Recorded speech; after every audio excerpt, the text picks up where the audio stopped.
Hello, what is happening, everybody? Charlie Waymire here from Ultiamte Studios, Inc. And I want to take a second to talk about the drum recording ninja workshops that we do here at the studio.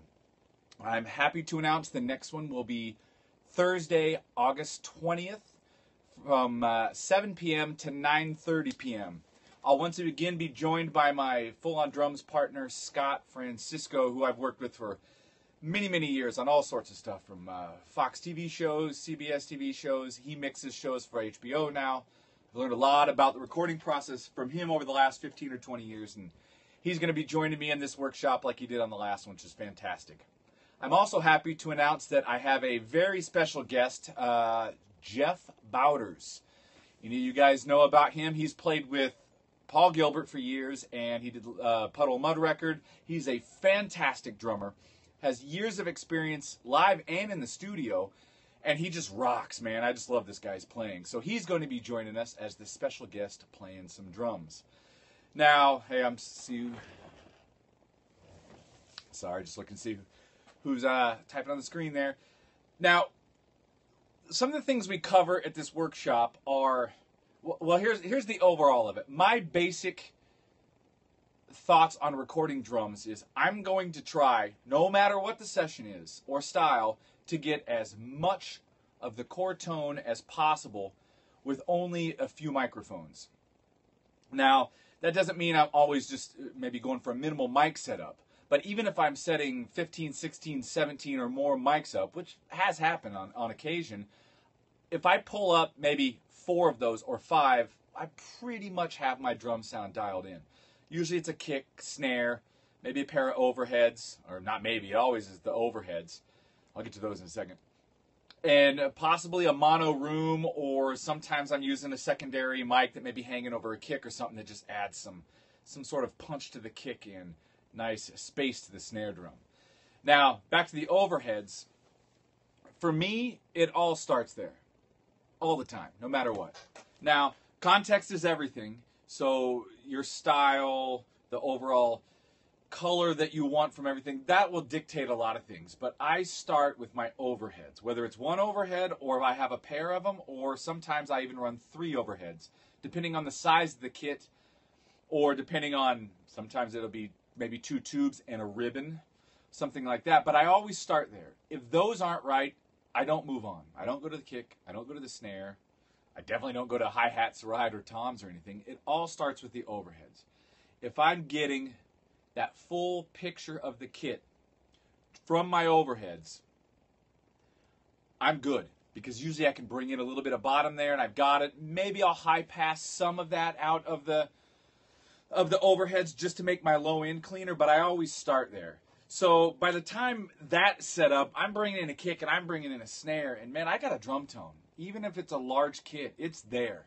Like I said, sometimes maybe I've got a mono room that's helping, like, maybe just fill things out a little bit. Now, that doesn't mean I'm only talking about minimal mic setups.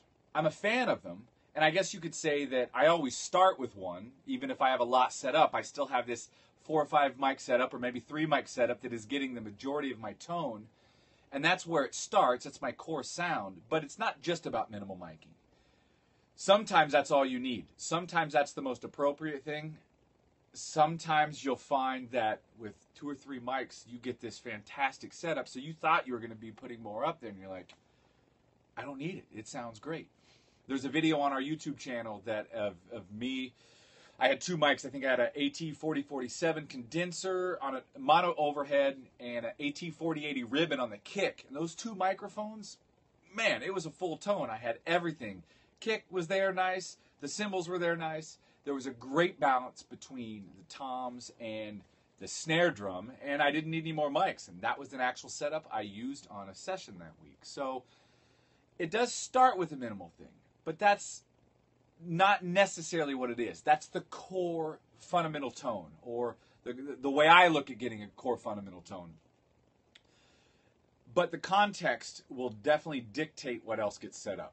Now, if I'm engineering and I'm sending tracks to someone else, I may pull those mics up and go, man, this is great. But maybe there's going to be more guitars put on. Maybe things are going to get thicker. Maybe that person mixing likes to use tom mics or something. So most of the time, I'll I'll have my spot mics on the toms and on the ride and the hi-hat and those things, even if I don't necessarily monitor them while I'm recording.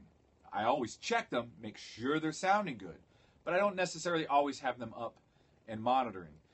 But like I said, if I'm doing something that someone else is going to mix, or the record will be finished somewhere, maybe it's out of state or out of country, I'll have the other stuff up there just so they have what they need, because ultimately it's about the artist. It's not just about me. Of course, I have things that I do that I love, and sometimes we need to do more to satisfy the artist and their vision of their music. And at the end of the day, that's what our gig as engineers are. Whether it's drums, whether you're doing guitars, whether you're producing the record, you need to be true to what the artist's vision is. And sometimes they need help figuring that out. That's when things get really fun. But back to the drumming thing, like recently I did a session with Kevin Chown on bass and Chad Smith on drums. And we had, I can't remember, I think it was 18 mics or something like that set up. I mean, 6 or 7 were different room sounds. And the kit was large. It was 3 toms, 2 floors. So we had some different things going. But my overheads, my kick mic, just the kick in, because we were using an old Rogers kit, the snare mic, and I had a mono ribbon about 3 or 4 feet in front of the kit. I pulled those 5 mics up, and the tone was there. I mean, it was there. We retract everything else because they were going for a record, so things may change song to song. Maybe the engineer, when they go to mix, they want to even treat different parts of the tune differently. So I gave them options, which is exactly what they wanted.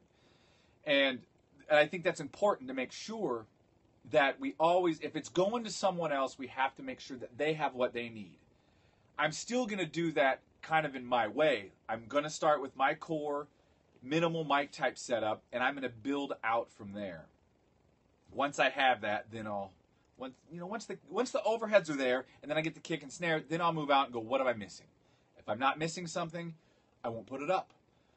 Sometimes I'll always have at least one experiment running. At least one mic in that room is doing something that I haven't done before, or I've always wanted to try it and never did. It's usually not essential to it, but if it works out, it adds something. If it doesn't, it's only one mic. It's not a big deal, but I learned something from it. So I encourage you to always try something new every time you record. So what we do at the drum recording ninja workshops is we focus on getting as much of that sound as possible with as few mics as possible. So we talk about overhead and their placement. And I kind of have a different way of looking at the overheads also. Some things I stole from George Massenburg that just made total sense to me. And I think that guy is just fantastic. His recordings sound amazing.